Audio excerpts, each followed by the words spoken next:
Hello, student. Next topic is connective tissue. Two tissue is there. First one epithelium and second is muscular.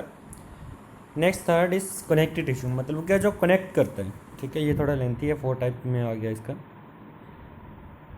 जो connect करता है किसको, हमारे अलग अलग पार्ट्स को. Connective tissue is the most abundant and widely distributed tissue in the body is high of higher animal. This tissue are mainly concern with the binding, supporting, packaging of different organ of the body. तो मतलब ये bind करता है, बांधते हैं एक दूसरे को, सपोर्ट करता है और पैक करता है, क्योंकि इसका काम है कनेक्ट करना. The main component connective tissue और intercellular medium connective tissue are tissue cells and fibres. कि कनेक्टिव एक मीडियम का काम करता है कि टिश्यू को और फाइबर्स को या फिर ऑर्गन्स को कनेक्ट करने के लिए. This cell is connecting tissue are living very less in number and live part from each other. The intercellular space of the cell are filled with the homogeneous gel like matrix. मतलब कि इनके जो connective tissue के जो sales होते हैं इसके बीच में फ्लूइड होता है. Next is general matrix composed of complex carbohydrates which is linked in protein fibers in the nature and matrix may be solid or fluid. Function most of important है यहाँ पर. फंक्शन क्या है, कनेक्टिव टिश्यू के. अब connect करना है तो उसने क्या करेगा, वो कनेक्टिव टिश्यू का काम करेगा. उसने क्या करना है, कनेक्ट करना है. So connect tissue connect different tissue and the organ in the body, give support to muscle to form endoskeleton. It store fat in adipose tissue, that is a type of connective tissue. It transport various animal in the part of body, blood and lymph, क्योंकि blood और lymph तो transport करते हैं. It acts padding and packaging material in different organ as areolar connective tissue. इसके बारे में आगे पढ़ेंगे. Various body organ are covered with protective sheath made by connective tissue, and connective tissue component are also involved in the repair of injuries.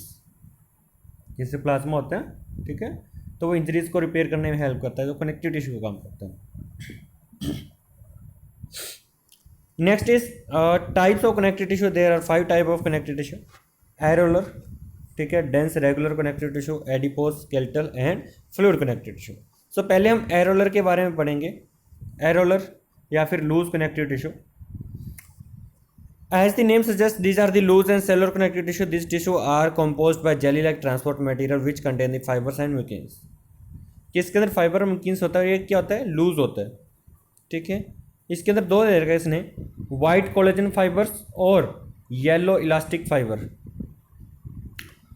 Collagen का मतलब इसके अंदर collagen होता है और इलास्टिक का मतलब इसके बाद इलास्टिन प्रोटीन होता है. Next one is collagen fibre. होता है कैसे, ये देखो, ये आपका दे रखा है, एरोलर की स्ट्रक्चर दे रखी है. ठीक है, ये टिश्यू की स्ट्रक्चर है. इसमें डिफरेंट काइंड के सेल्स है. मास सेल है, फैट सेल है, स्मूथ मस्कुलर सेल है, ब्लड वेसल्स है. ठीक है. Next is collagen fibers are this fibers give strength and flexibility tissue while elastin fiber provide the elasticity to the tissue. कि मतलब जो कोलाजन है वो कोलाजन प्रोटीन की वजह से स्ट्रॉन्ग बनाता है टिश्यूज को, और इलास्टिन की वजह से इलास्टिसिटी होता है, मतलब मुड़ सकते हैं.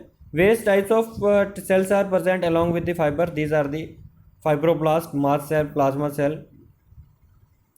अक्रेंस होता कहाँ ये, these are the simplest and most widely distributed connective tissue. This join muscles, skin, attach blood vessels, nerves of the surrounding tissues and fill the space inside the organ between the various tissue and thus is called packaging tissue. कि जहाँ पर gap होता है या skin को attach करके रखते हैं, ठीक है, हमारी हड्डियों के साथ, मसल्स के साथ, जो हमारी नर्व स्किन के साथ जुड़ी हैं इसके अंदर. तो यहाँ पर मेनली ये चीज़ है कि यहाँ होता कहाँ पर है, और दूसरी चीज़ कि ये इसके काम क्या है. बस ये चीज़ इंपॉर्टेंट और सभी की यही याद करनी है.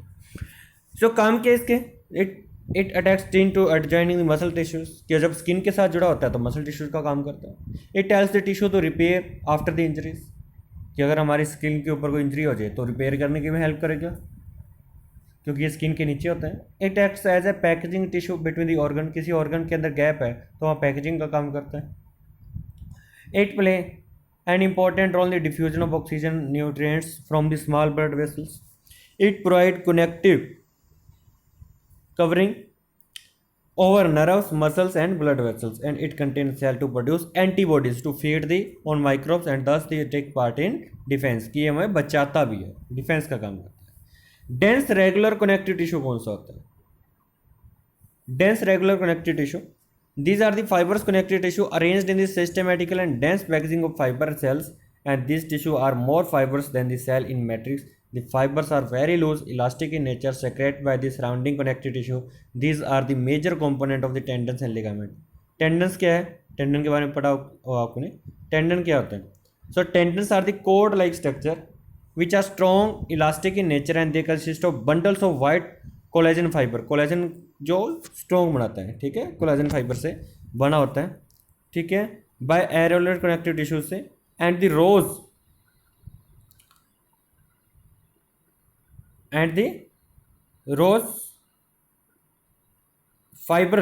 fibroblasts are tendinocyte are present between the fiber and tendons have great strength and flexibility is limited. great strength, ये देखो ये वाला पार्ट दे रखा है ना आपका कि इसके अंदर स्ट्रेंथ बहुत ज़्यादा होती है लेकिन इसके अंदर इलास्टिसिटी नहीं होती, ठीक है, ये स्ट्रॉन्ग होता है लेकिन इलास्टिसिटी नहीं होती।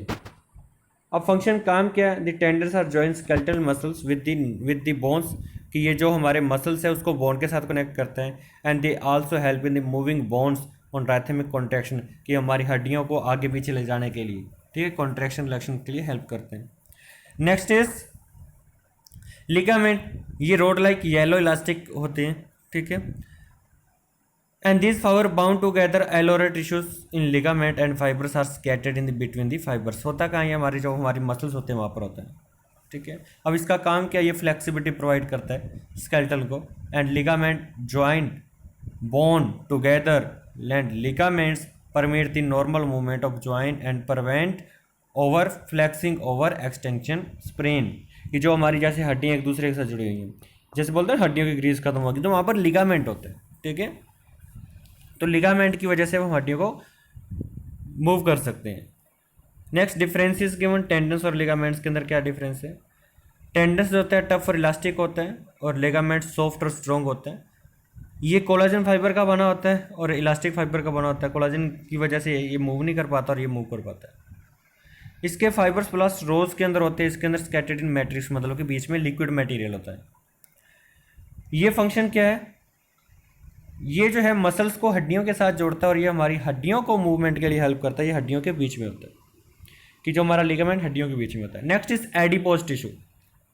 Adipose tissue consist of aggregated fat cells and adipocytes. Adipose मतलब फैट का बना हुआ, सो ओवल एंड राउंडेड शेप होती है, ठीक है। सो इसके अंदर सारी की सारी क्या होती है? फैट होती है, और फैट भी कनेक्टिव टिश्यू का काम करती है। जैसे आपका आप मान लो मोटे हो रहे हो तो इसके अंदर क्या है कि मतलब आपकी स्किन और मसल्स के बीच में फैट है जो, ठीक है, वही। सो अकरेंस ये होती कहाँ पर है? Adipose tissue find in the beneath of skin, skin के नीचे, around the blood vessel, blood vessel के चारों ओर, किडनीज के चारों ओर, and covering of heart between the internal organ and yellow bone marrow, कि इंटरनल ऑर्गन के चारों ओर होती है फैट। क्यों? क्योंकि जिसकी वजह से इंटरनल ऑर्गन को शॉक वगैरह या झटका वगैरह ना लगे, क्योंकि फैट उसको बचा लेगी। तो फंक्शन क्या है इसका? Stored fat below the skin, हमारी स्किन के नीचे फैट को स्टोर करती है। As an insulator control the body temperature, क्योंकि इंसुलेटर होती है फैट इंसुलेटर है, तो बाहर वाली ठंड अंदर नहीं पहुंचती, इसलिए हमारी बॉडी गर्म होती। And blubber found in whale the rich in adipose tissues and healthy prevent heat loss. It act as a shock absorber. Shock absorber मान लो हार्ट के चारों ओर है तो हार्ट को कोई शॉक लगना है तो ये बचा लेगी, कोई चोट लगनी है उसको बचा लेगी। It act the storage tissue of bye storing fat. Hump of camel is composed of adipose, क्योंकि ये स्टोरेज का काम करती है। हम के अंदर कितना खाला कैमल स्टोर कर लेता है, तो इसकी वजह से, क्यों? क्योंकि वो जो है फैट का बना होता है। Next is it provide shape to various body part, की हर एक बॉडी पार्ट को शेप देती है। जैसे कहते हैं ना कि वो सिकुड़ा सा है, इसका मतलब क्या? उसका एडिपोज टिश्यू कम है। अगर वो हेल्दी है तो एडिपोज टिश्यू ज़्यादा है, क्योंकि फैट को ज़्यादा स्टोर कर, ठीक है। Thanks, have a good day बेटा, डू इट रेगुलरली।